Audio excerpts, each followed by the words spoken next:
हाँ जी, good morning dear students. बेटा अब हम political science class 12th HBSE board का सेट बी का सॉल्यूशन, इससे पहले बेटा मैंने ना प्लेलिस्ट बनाकर सेट ए का सॉल्यूशन प्रोवाइड किया है आपको।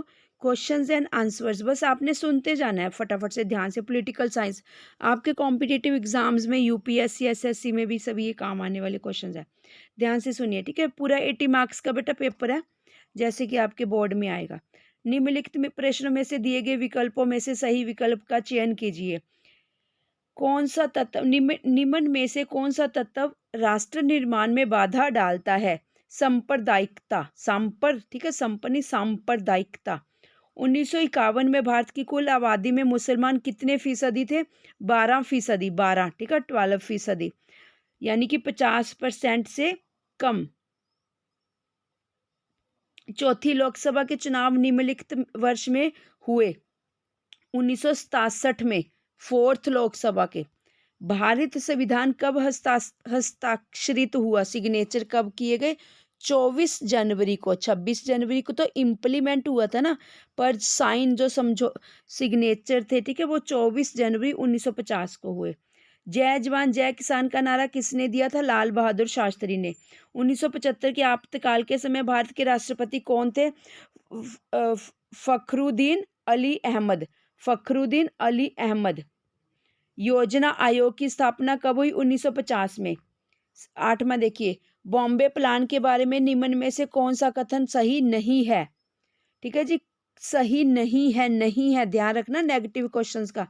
इसमें उद्योगों के ऊपर राज्य के स्वामित्व का समर्थन किया गया था। गुट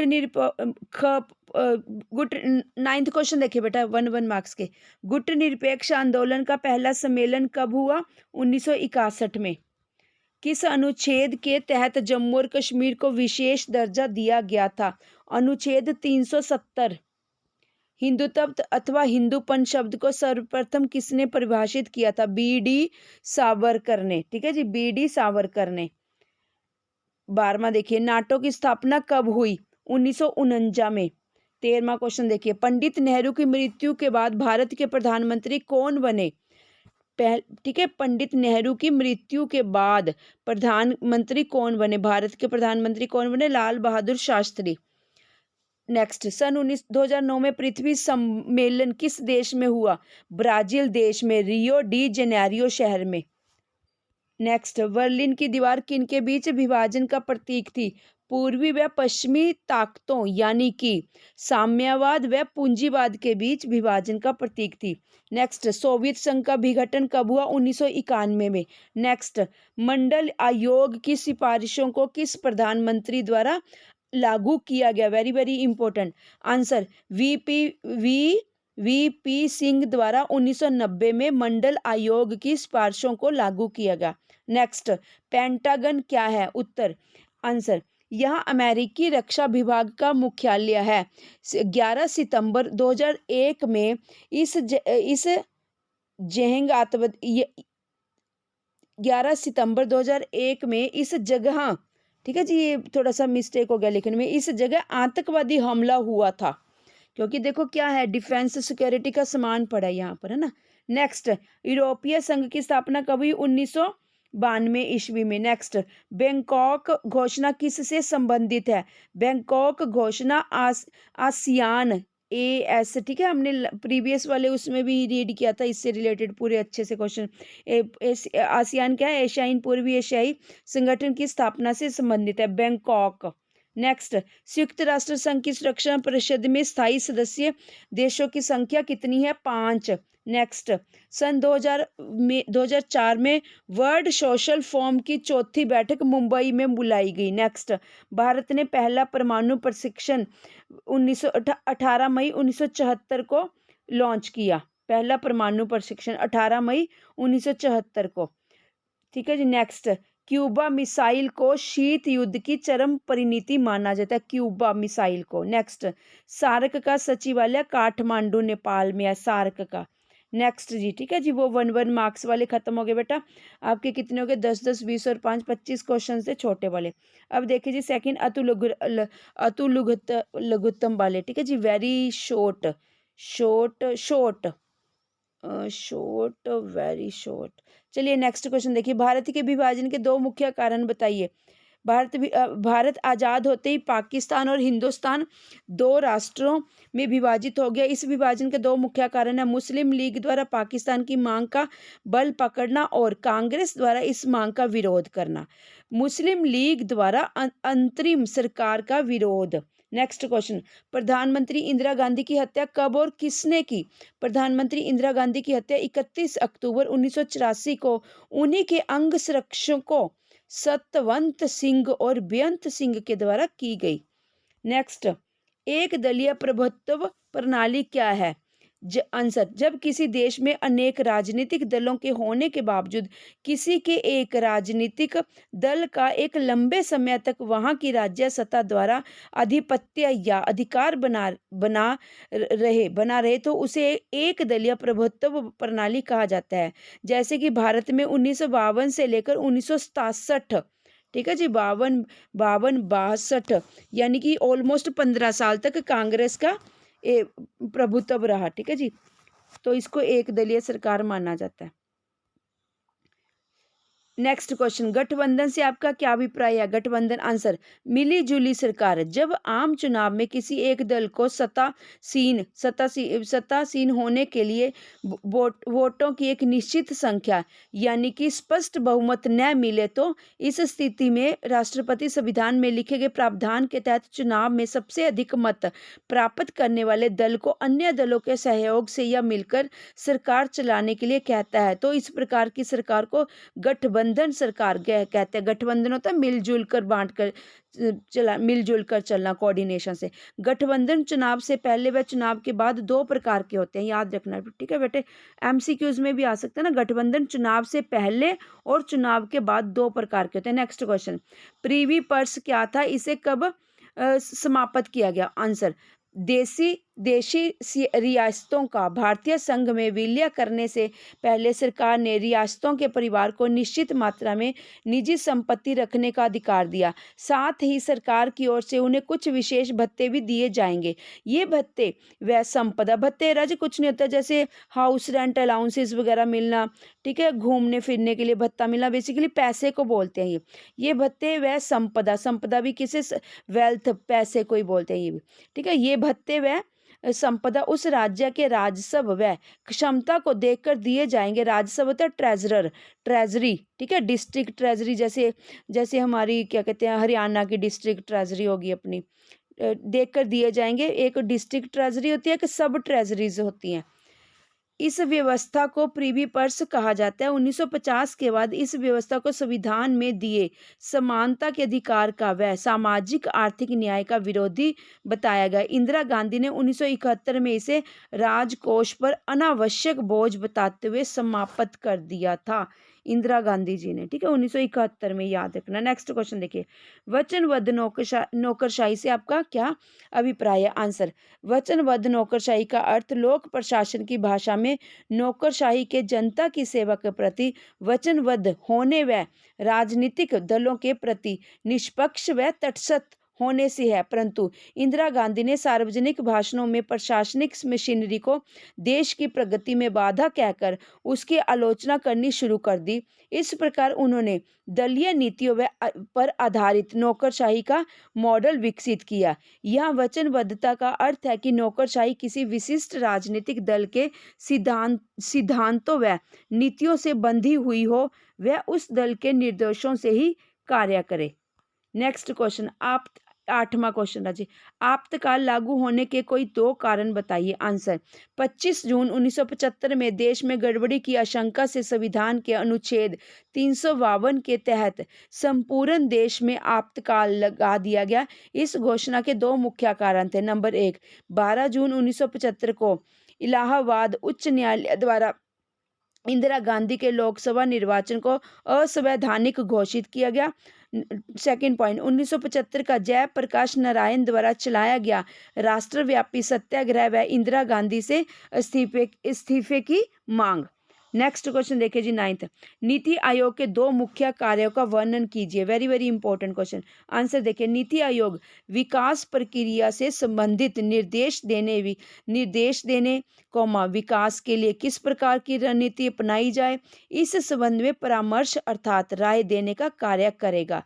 नंबर 2, नीति आयोग उन योजनाओं के निर्माण में संरचनात्मक सहयोग बढ़ाने का कार्य करेगा जो केंद्र व ठीक है जी सेंटर व स्टेट सरकार दोनों के बीच चल रही है या दोनों के सहयोग से चल रही है। नेक्स्ट क्वेश्चन 10th, मिश्रित। देखो, एक प्राइवेट इकोनॉमी होती है, एक सेंट्रल इकोनॉमी होती है, एक होती है मिक्स इकोनॉमी। प्राइवेट इकोनॉमी में क्या होती है, प्राइवेट फर्म में मार्केट में उतरती हैं, इकोनॉमी में उतरती हैं। ठीक है जी, प्राइवेट इकोनॉमी में प्राइवेट होती है इकोनॉमी, एक सेंटर इकोनॉमी होती है, एक होती है मिक्स, दोनों की, प्राइवेट और सेंटर। गवर्नमेंट इकोनॉमी में क्या होता है, सरकारी व्यापार को बढ़ावा दिया जाता है, ठीक है, सरकारी इंडस्ट्रीज लगाई जाती है। मिक्स में क्या होता है, दोनों को ध्यान में रखा जाता है। किन को दोनों को ध्यान रखा जाता है, गरीबों और अमीरों को। नहीं तो क्या होता है, प्राइवेट इकोनॉमी में क्या करते हैं वो प्राइवेट वाले अमीर लोगों को देखते रहते हैं, रिच इकोनॉमी को देखते रहते हैं कि कारें बनाई जाएं, ठीक है जी, हाई जेंट्री सामान की प्रोडक्शन की जाए। बट वो ये नहीं देखते कि अपने गवर्नमेंट वाले यानी कि हल्के लोग, गरीब लोग कहाँ जाएंगे, उनके लिए भी तो मैन्युफैक्चरिंग का सामान बनाना होता है, ठीक है। उसको ये अपनी मिक्स इकोनॉमी कहा जाता है। चलो यहाँ से अब और ज़्यादा क्लैरिफिकेशन हो जाएगी बेटा। 2 तरह की इकोनॉमी होती है, गरीब वाली और अमीर लोगों के लिए इकोनॉमी होती है, ठीक है जी। देखिए, मिश्रित का अर्थ है मिला जुला। मिश्रित अर्थव्यवस्था का मॉडल पूंजीवादी मॉडल व साम्यवादी मॉडल दोनों का मिला जुला रूप है। अर्थात जिस अर्थव्यवस्था में उत्पादन व वितरण का स्वामित्व सार्वजनिक, ठीक है, गवर्नमेंट व प्राइवेट दोनों हाथों में हो, उत्पादन व वितरण के कुछ क्षेत्र सरकार के नियंत्रण में हो और कुछ प्रबंधन प्राइवेट हाथों में हो या संस्थाएं या व्यक्ति कर रहे हो, ठीक है, उस अर्थव्यवस्था को मिक्स इकोनॉमी कहा जाता है। जैसे कि अपनी भारत की इंडियन इकोनॉमी मिक्स इकोनॉमी है हमारी। नेक्स्ट देखिए जी, गुट निरपेक्ष का क्या अर्थ है। शीत युद्ध के दौर में 1960 के बाद दुनिया के देश दो दो खेमों में बट चुके थे, एक पूंजीवादी और दूसरा साम्यवादी खेमा। दोनों एक दूसरे की विरोधी विचारधारा थी। दोनों खेमों में आर्थिक, राजनीतिक व सैन्य टकराव जारी था। दोनों विचारधाराओं के अपने अपने सैन्य गुट थे, यानी कि राजे वो दोनों की दोनों पार्टी इकोनॉमिकली, पॉलिटिकली और आर्मी के पॉइंट ऑफ व्यू उनकी अपनी अपनी, ठीक है, आर्मी ये सब तीनों पॉइंट ऑफ व्यू से दोनों ही गुट पूरे स्ट्रॉन्ग थे, तभी तो दोनों के बीच अच्छा खासा टक्करबाजी थी ना जी। दोनों विचारधारों के अपने अपने सैन्य गुट थे, जैसे नाटो, सीटो, सेंटो, वारसा। इससे पहले मैंने प्रीवियस लेक्चर पूरा अपलोड किया है, उसमें इसकी डिटेल थोड़ी सी कहानी थी। नाटो, सीटो, देखो, नाटो, सीटो, सेंटो, वारसा आदि। गुट निरपेक्षता का अर्थ, इन्होंने आंसर किया था गुट निरपेक्षता का क्या अर्थ है। इसको कनेक्ट करने के लिए बेटा थोड़ा सा पहले बताया गया, अब गुट निरपेक्षता का अर्थ देखिए। एशिया, अफ्रीका व लैटिन अमेरिका के देशों द्वारा अपनाई गई वह विदेश नीति है या उसका सिद्धांत जो उन्होंने दोनों खेमों या उनके सैनिक गुटों में शामिल न होकर, ठीक है, न होकर, ये क्रॉस है जी, न होकर अपना वह किसी भी अंतर्राष्ट्रीय समस्या पर निष्पक्षता पूर्वक अपने विचार रख कर अपनाई। साधारण शब्दों में गुट निरपेक्षता सैन्य संधियों या गुटों का विरोध थी। नेक्स्ट क्वेश्चन देखिए जी, ताशकंद समझौता कब और किन देशों के बीच हुआ। आंसर, ताशकंद समझौता 1966 में भारत और पाकिस्तान के बीच हुआ। इस समझौते पर भारत की ओर से प्रधानमंत्री लाल बहादुर शास्त्री और पाकिस्तान की ओर से जनरल अयूब खान ने इस समझौते पर हस्ताक्षर किए। जनरल अयूब, याद रखना बेटा, ये एमसीक्यूज में आ सकता है। नेक्स्ट क्वेश्चन, क्षेत्रवाद के भारतीय राजनीतिक पर 2 प्रभाव बताइए। ये हम पॉलिटिकल साइंस का बेटा HBSC का 12th का सोल्यूशन अपलोड करें, पूरे 80 मार्क्स का है, ऑलमोस्ट 30-40 मिनट की वीडियो बनेगी। सेकंड सेट अपलोड कर रही हूँ मैं, एक सेट और करूँगी बेटा अपलोड। प्लेलिस्ट बना देगी, आप प्लेलिस्ट में से एक्सप्लोर करना सारा कुछ। आंसर देखिए जी, क्षेत्रवाद राष्ट्रीय एकता में बाधा है क्योंकि इससे लोग राष्ट्र को महत्व ना देकर अपनी क्षेत्रीय आकांक्षाओं पर अधिक ध्यान रख देने लगते हैं। इससे राष्ट्र का विकास व राष्ट्रीय मुद्दों के स्थान पर क्षेत्रीय मुद्दे व हिंसा हावी होने लगती है। क्षेत्रवाद का भारतीय राजनीति पर सकारात्मक प्रभाव यह है कि इससे राजनीति का सही मायने में लोकतंत्रीकरण होता है, डेमोक्रेटिक, ठीक है जी, डेमोक्रेटिक होता है क्योंकि इससे क्षेत्रीय मुद्दों और समस्याओं पर नीति निर्माण प्रक्रिया में ध्यान दिया जाने लगता है। डेमोक्रेटिक बेसिकली होते हैं जनता की, जनता के लिए, जनता द्वारा बनाई जाने वाली सरकार जो जनता के हित में हो। नेक्स्ट क्वेश्चन देखिए जी, 14th क्वेश्चन देखिए, भारतीय जनता पार्टी की स्थापना किस वर्ष हुई? भारतीय जनता पार्टी की स्थापना बीजेपी की 6 अप्रैल 1980 को ही। इसके संस्थापक अटल बिहारी वाजपेयी व लाल कृष्णन आडवाणी थे, ठीक है जी, जो कि अब हमारे कौन लीड कर रहे हैं हमारी सरकार को? नरेंद्र मोदी जी। नेक्स्ट क्वेश्चन देखिए जी, 15th, द्विध्रुवीय व्यवस्था से आपका क्या अभिप्राय है? आंसर, शीत युद्ध के बाद दुनिया के देश दो गुटों में बंट गए थे। इनमें से एक गुट का नेतृत्व सोवियत रूस कर रहा था और दूसरे गुट का नेतृत्व अमेरिका कर रहा था। दरअसल ये दोनों ही गुट दो परस्पर विरोधी विचारधाराओं के थे, ठीक है जी। नेक्स्ट क्वेश्चन देखिए, साम्यवाद व पूंजीवाद का प्रतीक थे। एक मिनट राजे, सॉरी, ठीक है, अभी नहीं खत्म हुआ था। ये दोनों ही गुट दो परस्पर विरोधी विचारधाराओं, साम्यवाद व पूंजीवाद, साम्यवाद मतलब सोवियत संघ, पूंजीवाद मतलब अमेरिका का प्रतीक थे। दोनों गुटों में दुनिया के अधिकांश देशों को अपने अपने गुट में शामिल करने की होड़ थी, ठीक है जी। वो चाह रहा था सारे मेरे गुट में शामिल हो जाएं, वो कह रहा था सारी दुनिया मेरे गुट में शामिल हो। नेक्स्ट देखिए जी, 16th क्वेश्चन, तृतीय विश्व के देशों से आप क्या समझते हैं? तृतीय विश्व के देशों से, आंसर, तृतीय विश्व के देशों से अभिप्राय एशिया, अफ्रीका और लैटिन अमेरिका के उन नव स्वतंत्र राष्ट्रों से था जो औपनिवेशिक शासन, मसलन ब्रिटेन और, ठीक है जी, फ्रांस के चुगल से मुक्त हुए थे। संयुक्त राज्य अमेरिका व उसके सहयोगी राष्ट्र शीत युद्ध के काल में प्रथम दुनिया के देश कहलाए। सोवियत रूस व सहयोगी देश द्वितीय विश्व के देश। इन दोनों गुटों से अलग अलग देश तृतीय विश्व के देश कहलाए, जैसे भारत, मिस्र, यूगोस्लोवाकिया, ठीक है जी। 17वां क्वेश्चन देखिए जी, ऑपरेशन डेजर्ट स्टॉर्म क्या था? 17th क्वेश्चन देखिए, आंसर, 1990 में इराक के राष्ट्रपति सद्दाम हुसैन के नेतृत्व में इराक ने कुवैत पर आक्रमण कर उस पर अपना कब्जा कर लिया। ऐसे में 34 देशों की मिलीजुली और 6,60,000 सैनिकों की भारी भरकम फौज ने इराक के विरुद्ध मोर्चा खोल दिया और उसे हरा दिया। संयुक्त राष्ट्र संघ के इस सैन्य अभियान को ऑपरेशन डेजर्ट स्टॉर्म का नाम दिया गया। इसे प्रथम खाड़ी युद्ध भी कहा जाता है। छोटे क्वेश्चन ध्यान से सुन लीजिए बेटा। अमेरिका जनरल चर्मन श्वार्ज़कोव इस ऑपरेशन के प्रमुख थे, ठीक है, ये रट लेना बेटा। अमेरिकी जनरल चर्मन श्वार्ज़कोव इस ऑपरेशन के प्रमुख थे, जो जिन्होंने लीड किया बेसिकली, है ना। 18वां क्वेश्चन देखिए जी, यूरोपीय संघ के झंडे में कितने सितारे हैं और ये सितारे किसका प्रतीक है? आंसर, यूरोपीय संघ के झंडे में सोने के रंग के 12 सितारों का घेरा है, जो यूरोप के लोगों की एकता और मेल मिलाप का प्रतीक है। इसमें 12 सितारे हैं क्योंकि 12 की संख्या को वहाँ पारंपरिक रूप से पूर्णता, समग्रता और एकाग्रता, एकता का प्रतीक माना जाता है। 19वां, आसियान से आप क्या समझते हैं? आंसर, यह एक क्षेत्रीय संगठन है जिसकी स्थापना 1967 में दक्षिण पूर्व एशियाई राष्ट्रों ने बैंकॉक घोषणा पर हस्ताक्षर करके की। ये देश थे इंडोनेशिया, मलेशिया, फिलीपींस, सिंगापुर और थाईलैंड। इसकी स्थापना का मुख्य उद्देश्य आर्थिक, सामाजिक व सांस्कृतिक विकास करना था। बाद में Brunei, Darussalam, Vietnam, Laos, Myanmar और कंबोडिया भी इस संगठन में शामिल होने से इसकी कुल सदस्यों की संख्या 10 हो गई। एशियान देख लीजिए बेटे ध्यान से, ठीक है, पूरा क्वेश्चन रट्टे लगा लेना, पता नहीं इससे आप 10, 12, 15 कितने क्वेश्चंस निकल कर आ रहे हैं, ठीक है जी। ASEAN कैपिटल में लिखना है, याद रखना। ये इसको एक्रोनोम भी बोल सकते हैं, एब्रीविएशन भी बोल सकते हैं और एक्रोनोम। एशियान बोला जा रहा है ना, इसलिए। Association of south east Asian Nations. Next question देखिए बेटा, 20th दक्षिण एशियाई देशों के नेम लिखिए। बांग्लादेश, भूटान, भारत, मालदीव, नेपाल, पाकिस्तान और श्रीलंका। दक्षिण एशिया पद का इस्तेमाल इन्हीं 7 देशों के लिए होता है। नेक्स्ट क्वेश्चन देखिए जी। फरक्का बांध विवाद क्या है? आंसर देखिए।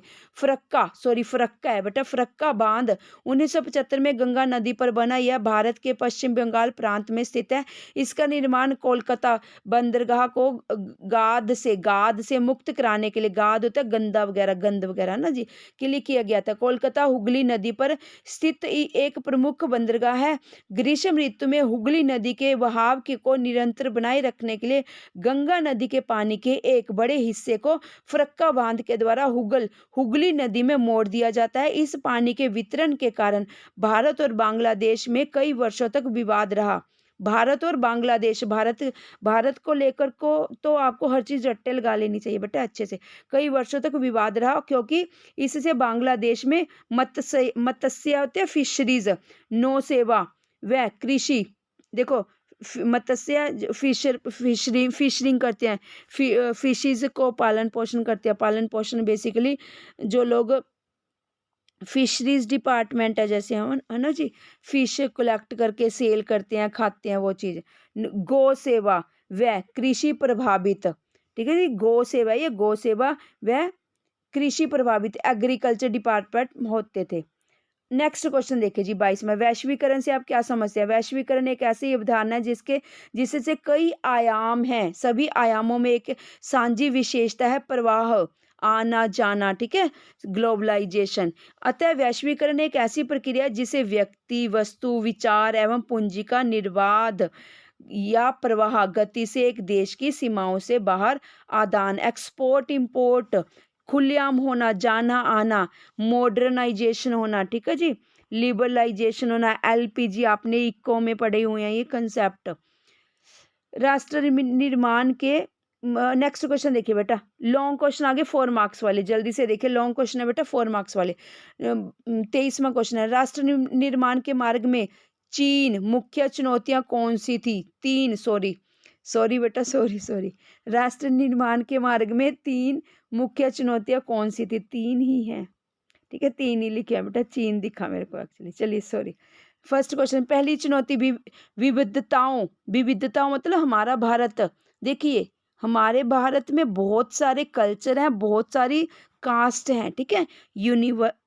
Unity in diversity, diversity in unity. पहली चुनौती विविधताओं से भरे भारत को एक सूत्र में बांधने की थी। भारत में अनेक धर्म, संस्कृतियों व भाषाओं के लोग रहते हैं। उस समय आमतौर पर यही माना जा रहा था कि इतनी विविधताओं से भरा कोई देश ज़्यादा दिनों तक एकजुट नहीं रह सकता। लोगों को चिंता थी कि क्या राष्ट्रीय एकता को ही सर्वाधिक महत्व देगा, क्या सभी क्षेत्रीय व उप क्षेत्रीय पहचान को खारिज कर दिया जाएगा। उस समय सबसे महत्वपूर्ण सवाल था कि भारत की क्षेत्रीय अखंडता को कैसे हासिल किया जाएगा।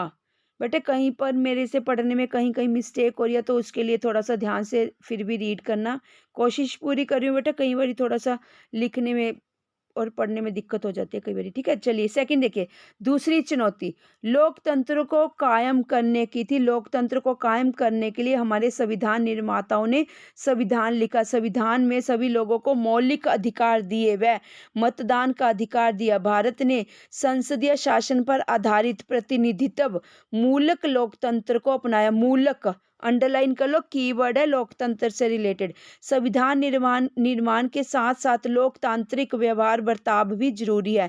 सभी लोकतंत्र कायम हो सकता है, तभी लोकतंत्र कायम हो सकता है। नेक्स्ट तीसरी चुनौती क्या थी जी? तीसरी चुनौती ऐसा विकास की थी जिससे समूचे समाज का भला हो। इसके लिए भी भारतीय संविधान में कुछ प्रावधान प्रोविजंस किए गए हैं। इसके लिए संविधान में धार्मिक, सांस्कृतिक, अल्पसंख्यक होते हैं बेटे, माइनॉरिटी क्लासेस जो होती हैं, यानी कि पूरे इंडिया में जिनकी संख्या बहुत कम होती है, ठीक है जी, समुदायों को विभिन्न, जैसे अपने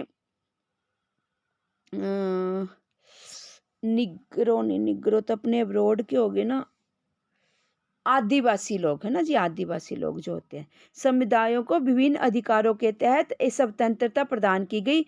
राज्य के नीति निर्देशक सिद्धांतों का प्रावधान सामाजिक आर्थिक लोकतंत्र की स्थापना के लिए किया गया। चलिए जी, नेक्स्ट क्वेश्चन देखिए 4 मार्क्स का। भारतीय जनसंघ पर एक नोट लिखें। वेरी वेरी इंटरेस्टिंग, सारे इंटरेस्टिंग है बेटा, सब कुछ। Political science, public administration, history, eco, all are very very interesting. आपकी जीके साउंड होती है, ठीक है जी। अगर कुछ आपके अंदर हो, कंटेंट्स आते हो, तभी आप कम्युनिटी में, सोसाइटी में खड़े होकर 4 लोगों से बात कर सकते हो। क्वेश्चन देखिए 24th। भारतीय जनसंघ का गठन 1951 में हुआ था। श्यामा प्रसाद मुखर्जी इसके संस्थापक अध्यक्ष थे। इस दल को जड़े आज़ादी के पहले समय से सक्रिय राष्ट्रीय स्वयंसेवक संघ RSS और हिंदू महासभा में खोजी जा सकती हैं। फिर से पढ़ती हूँ बेटा। भारतीय जनसंघ का गठन 1951 में हुआ था। श्यामा प्रसाद मुखर्जी इसके संस्थापक अध्यक्ष थे। इस दल की जड़ें आज़ादी के पहले के समय से सक्रिय एक्टिव राष्ट्रीय स्वयंसेवक संघ RSS और हिंदू महासभा में खोजी जा सकती हैं। जनसंघ ने एक देश, सिंगल कोट्स में लिखा हुआ है, एक संस्कृति, एक देश एक संस्कृति, जैसे एक देश एक GST, ठीक है जी, एक संस्कृति और एक राष्ट्र के विचार पर जोर दिया। इसका मानना था कि देश भारतीय संस्कृति और परंपरा के आधार पर आधुनिक, प्रगतिशील और ताकतवर बन सकता है। जनसंघ ने भारत और पाकिस्तान को एक करके अखंड भारत बनने की बात कही। जनसंघ हिंदी को राजभाषा बनाने के प्रबल समर्थक थे, यानी कि वो चाहते थे। जनसंघ ने इस बात पर बल दिया कि भारत भी अपने आणविक हथियार बनाए। नेक्स्ट क्वेश्चन देखिए जी, पंचशील। वेरी वेरी इंटरेस्टिंग है जी, वेरी वेरी इंटरेस्टिंग। पंचशील से आपका कितने, अभी तो बहुत लेंथी पेपर पड़ा है बेटे। 35 देखिए, 12 12th नंबर पे शीट पे पहुंची हूँ, 35, ठीक है जी। अगर मेरी वीडियो बीच में डिस्कनेक्ट हो जाती है तो मैं पार्ट 2 ले आऊंगी, अदरवाइज मैं कंटिन्यूशन में रहूंगी बेटा। पंचशील से आपका क्या अभिप्राय है? पंचशील आंसर देखिए, पंचशील नीचे पॉइंट भी देखिए, 5 पॉइंट दिखेंगे आपको। पंचशील का अर्थ विदेश नीति के 5 सिद्धांत जो भारत की विदेश नीति के महत्वपूर्ण आधार है। इन 5 सिद्धांतों का प्रयोग सर्वप्रथम जवाहरलाल नेहरू ने 1954 में ये चीन के साथ तिब्बत के प्रश्न पारंपरिक तिब्बत के प्रश्न पर किया था। उस समय चीन के प्रधानमंत्री चाउ इन, चीन के, ठीक है जी, चीन के, ध्यान दो, जब हमारे यहाँ के जवाहरलाल नेहरू थे तब चीन के कौन थे? चाउ एन लाई ने भी इन 5 सिद्धांतों में थोड़ी सी आस्था प्रकट की थी। कौन से थे? एक दूसरे की अखंडता और प्रभुसत्ता को बनाए रखना, एक दूसरे पर आक्रमण न करना, एक दूसरे के आंतरिक मामलों में हस्तक्षेप, ठीक है, इंटरनल मैटर्स जो भी हैं, हमें किसी के मैटर से क्या लेना, कि मतलब इंटरफेरेंस ना करना, आपस में समानता और मित्रता की भावना बनाए रखना, शांतिपूर्ण सह अस्तित्व। वेरी वेरी इंटरेस्टिंग, ठीक है। 26वां क्वेश्चन देखिए जी, भारत में क्षेत्रवाद की उत्पत्ति के कोई 4 कारण लिखिए। क्षेत्रवाद आंसर, जब देश में या देश के किसी भी भाग में आर्थिक, भौगोलिक तथा सामाजिक कारणों से अपने पृथक अस्तित्व या अलग होने की मांग आ जाए, उसे क्षेत्रवाद कहते हैं। नीचे आंसर देखिए जी, भारत में क्षेत्रवाद की उत्पत्ति के 4 कारण। भारत की विविधताएं, भारत विविधताओं का देश है, यहाँ विभिन्न धर्मों, जातियों, संस्कृति के लोग रहते हैं। यही विविधताएं जब प्रबल होती हैं तो क्षेत्रवाद का रूप ले लेती हैं। इन्हीं विविधताओं के आधार पर ही हमने अब तक देखा कि भारत के विभिन्न भागों में अलग अलग आंदोलन समय समय पर चले। नंबर 2 भाषावाद। बेटे हेडिंग जरूर बना के आया करो हर चीज के, नहीं तो लगता है कि पता नहीं क्या बुक लिख दी पूरी की पूरी पेपर में। यूं लगता है जितने अच्छे हेडिंग्स बनाओगे उतने आपको मार्क्स अच्छे मिलेंगे, और अगर थोड़े थोड़े आपको डायग्राम्स बनाने आते हैं कहीं कहीं के, उससे और भी ज़्यादा ब्यूटिफिकेशन हो जाएगी पेपर, प्रेजेंट अच्छा हो जाएगा। भाषावाद, भारत भाषाई देश है। संविधान की 8वीं अनुसूची में 22 भाषाओं को मान्यता दी गई है। 1992 में कोंकणी, मणिपुरी, नेपाली भाषा को भी इसमें जोड़ा गया। इतिहास इस बात का गवाह है कि समय-समय भाषा अलग राज्यों के गठन का आधार रही है। आर्थिक कारण भारत में आर्थिक विकास में बहुत अधिक असमानता देखने को मिली है। कुछ प्रदेशों का विकास बहुत अधिक हुआ है और कुछ का बहुत कम। इसका कारण यह रहा है कि जिन व्यक्तियों के हाथों में सत्ता रही, उन्होंने अपने-अपने क्षेत्र का विकास किया। वेरी इंटरेस्टिंग है ना जी? इस प्रकार जिन क्षेत्रों का विकास नहीं हुआ या कम हुआ है, उनमें यह भावना क्षेत्रवाद पनपी कि यदि उनके हाथ में सत्ता होती तो उनका भी आर्थिक विकास होता। राजनीतिक कारण क्षेत्रवाद की भावना को भड़काने में राजनीतिक और राजनेताओं की भूमिका भी कम नहीं है। कभी-कभी देखने में आता है कि कुछ नेता क्षेत्रवाद या अलग राज्य की मांग को इसलिए हवा देते हैं ताकि उनकी सत्ता भी लालसा या सत्ता प्रतिबंधी उद्देश्य इससे पूरे हो सके। इस प्रकार हम देखते हैं कि क्षेत्रवाद की भावना प्रत्येक समाज में व प्रत्येक काल में रही है। इसका एक मनोवैज्ञानिक कारण यह भी है कि हम जिस क्षेत्र में रहते हैं हमें उससे लगाव होता है। बाद में विभिन्न कारणों से यह भावना प्रभुत्व हो जाने पर भयावह रूप लेती है, मतलब भयानक बन जाती है जब सत्ता हाथ से चली जाती है। 27वां क्वेश्चन देखिए, एक ध्रुवीय व्यवस्था के कोई 4 लाभ बताइए। आंसर, एक ध्रुवीय व्यवस्था उस विषम व्यवस्था को कहते हैं जिससे विषम में शक्ति का केवल एक ही केंद्र हो। इस प्रकार की व्यवस्था का उदाहरण 1991 में तब देखने को मिला जब सोवियत रूस जो शक्ति का एक केंद्र था उसका विघटन हो गया और विषम में केवल शक्ति का ही एक केंद्र अमेरिका पूंजीवादी गुट रह गया। इस एक ध्रुवीय विषम व्यवस्था के लाभ निम्नलिखित है। हेडिंग देखिए जी, नंबर फर्स्ट, शीत युद्ध का अंत। 1960 के बाद विश्व में शक्ति के 2 केंद्र थे, एक पूंजीवादी अमेरिका और दूसरा साम्यवादी सोवियत रूस। दोनों ही दुनिया के अधिकांश देशों को अपनी विचारधारा में रंगना चाहते थे। बेसिकली वो दोनों चाहते थे कि सारे बाकी देश मेरे में शामिल हो जाए, मेरे में। रूस चाहता था कि सारे मेरे साथ। अब भी देखिए, आप सारा देख ही तो रहे हो, फाइटिंग क्या चल रही है अमेरिका और रूस के बीच। कितनी जबरदस्त ना ओपोनेंट पार्टीज बनी हुई है दोनों की दोनों ना। दोनों परस्पर विरोधी विचारधाराएं थी। दुनिया के अधिकतर देश इन्हीं 2 गुटों में बंटे हुए थे। इन दोनों विचारधाराओं ने अपनी अपनी सैन्य गुट भी बना रखे थे। हालांकि इस समय कोई विश्व युद्ध नहीं हुआ, परंतु छोटे मोटे लड़ाई झगड़े, आरोप प्रत्यारोप हमेशा दोनों गुटों के देशों में चलते रहे, जिससे विश्व में अशांति का माहौल रहा। 1991 में एक गुट साम्यवादी गुट के विघटन से दोनों गुटों के बीच चल रहा यह शीत युद्ध, देखो साम्यवादी के कारण यह शीत युद्ध समाप्त हो गया क्योंकि अब शक्ति का केवल एक ही केंद्र रह गया था। सेकंड पॉइंट देखिए, हथियारों की होड़ समाप्त होना।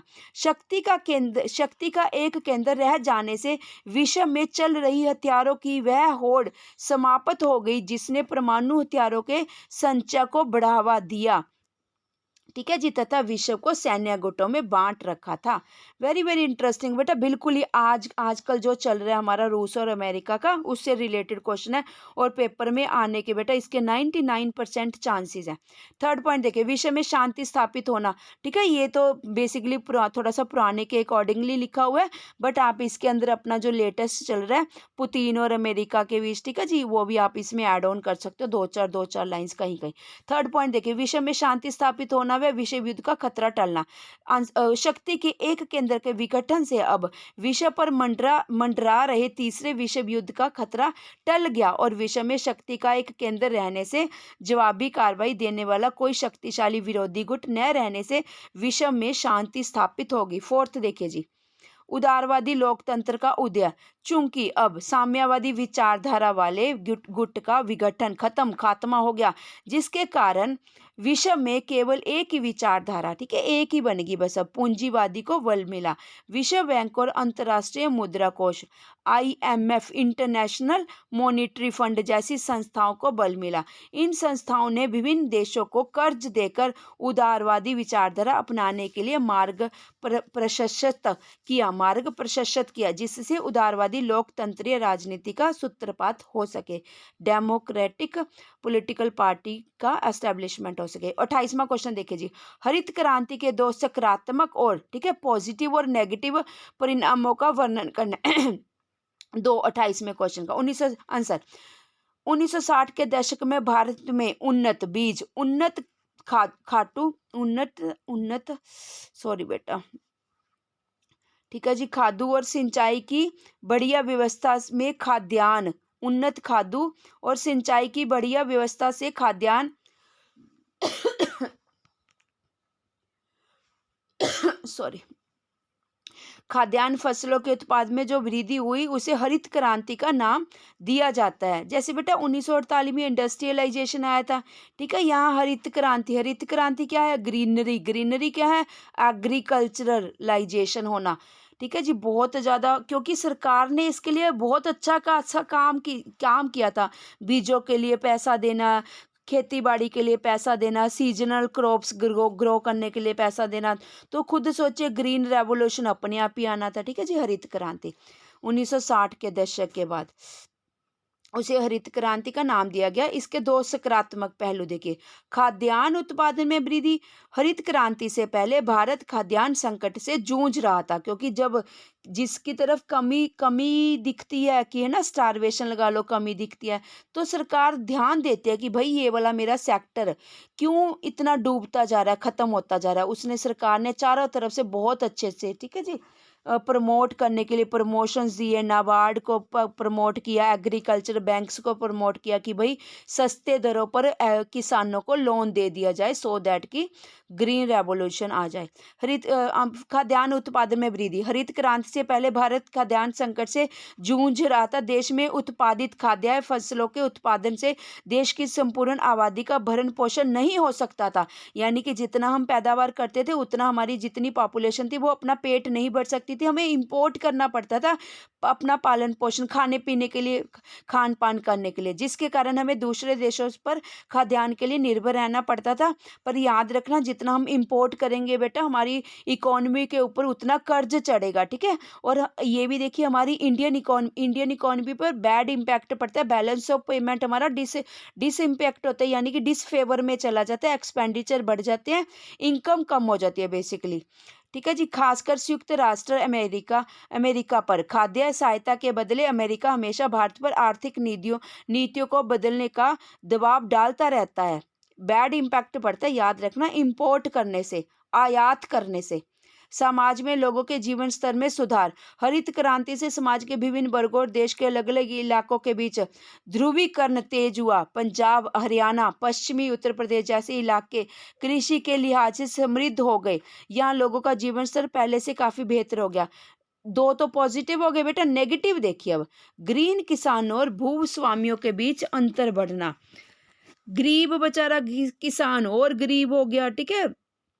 बेसिकली रॉ प्रोडक्ट हम किसानों से लेते हैं, पर मेहनत कितनी करता है ये कोई नहीं देखता, है ना जी। गरीब किसानों और भूस्वामियों के बीच अंतर बढ़ना। नेगेटिव परिणाम देखिए, हरित क्रांति से आने से भूस्वामियों का जीवन पहले से समृद्ध हो गया, जबकि गरीब किसानों की दशा में बेटा मैं ऐसा करती हूँ, बस यहीं तक पढ़ा देती हूँ, चलो ना, ये नेगेटिव वाला पॉइंट पढ़ाकर फिर 29 ये फिर मैं नेक्स्ट वीडियो में लेकर आऊँगी, क्योंकि नहीं बन पा रही अब मेरे से ना जी। नेक्स्ट में लेके आऊँगी, बस यहीं तक मैं क्लोजअप करती हूँ। नेगेटिव इम्पैक्ट देखिए क्या हुआ। हरित क्रांति के आने से भूस्वामियों का जीवन पहले से समृद्ध हो गया, जबकि गरीब किसानों की दशा में कोई सुधार नहीं हुआ। इससे देश के विभिन्न हिस्सों में वामपंथी संगठनों को किसानों को लामबंद करने का मौका मिला। सेकंड, मध्यम श्रेणी के किसानों का उदय। हरित क्रांति के कारण कृषि में मध्यम श्रेणी यानी के मंझोले दर्जे के मीडियोकर के किसानों का उदय हुआ। थर्ड, असंतुलित विकास। हरित क्रांति के कारण देश के केवल कुछ इलाकों या राज्यों को जो कृषि प्रधान थे उन्हीं पर विशेष ध्यान दिया गया। ठीक है जी, उन्हीं के विकास पर ध्यान दिया गया, जिस कारण देश के अन्य इलाके विकास की दृष्टि से पिछड़ गए। बस बेटा मैं ख़त्म कर रही हूँ, वीडियो को क्लोज कर रही हूँ। नेक्स्ट पार्ट में फिर दोबारा से लेकर आती हूँ, ठीक है, जैसे भी पॉसिबल हो पाएगा। Thank you students. बस बेटा आपने कम से कम ना 3 बार इसको सुन लेना फटाफट से, बस डाउनलोड करने की कोई ज़रूरत नहीं आपको, अपनी मेमोरी भरोगे कंप्यूटर की, सुन लेना फटाफट ऑडियो ऑन करके। Thank you students, all the very best. बेटा ये कॉम्पिटिटिव एग्जाम्स में यूपीएससी में भी वेरी वेरी हेल्पफुल है आपका, जीके, यूपीएससी, एसएससी। ठीक है जी, थैंक यू बेटा।